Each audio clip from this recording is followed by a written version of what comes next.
нь бол йог хийдэг юм аа. Дасгал өөртөө бол одоо тэгээд хамаг сүнсэн бие, энерги, аврагаа цэвэрлэх, мөнгө санхугаа дуудах, аз яндагаа дуудах тийм ээ. Одоо хүний амьдрал зүйл хэрэгтэй байдаг тэр болгоныг өөртөө дуудчихдаг гэх юм уу?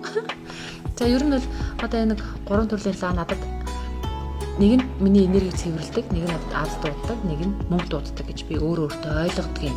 Над өөрөө хүнд ер өөрийн бол өөртөө зөв шүү дээ тийм ээ. За ингээл хөл гараараа сайхан цай унд төхүүлнэ, аяа шангаад төхүүлнэ тийм ээ. Тэгээ нэг аяг ус балгаж авч байгаа л ер нь бол үндсэн йогийн ажилдаа орно.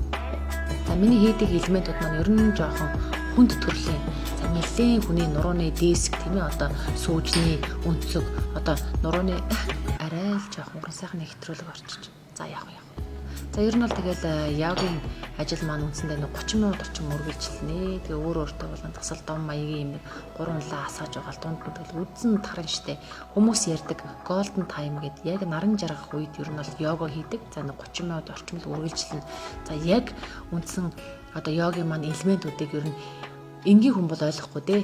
За йог гэдэг хүмүүс маань ер нь за бараг л ойлгохгүй дээ. Ер нь би өөрөө л ойлгодог юм. Ер нь бол их хүнд элемент.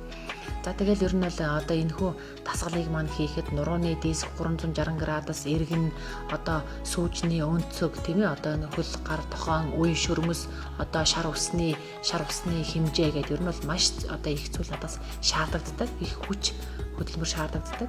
За үнийгээ ч дагаад надад одоо маш их аз яндаа мөнгө цаас амжилт тийм ээ ирдэг юм шиг санагддаг. За араа яг энэ байрлалаар бол нэг ингээд 3 минут унтчихдаг юм. Тэгээ зүгээр нэг тийм амьдралд маань нэг жоохон нэг дэм хэрэгтэй нэг түлхэц хэрэгтэй юм шиг санагдсан үедээ одоо эдгээр гурванлага асаагаад ингээд нэг сайхан сонголтын дасгалаа хийгээд йога хийдэг юм уу? Та ядмаа ч гэсэндээ йог хийдэг болон эсвэл одоо над шиг юм аура тийм ээ сүнсэн бие гэдэг юм итгэдэг хүмүүс байх юм бол энэ арга хэрэглээд үзэхэд бол нэг илүүдэхгүй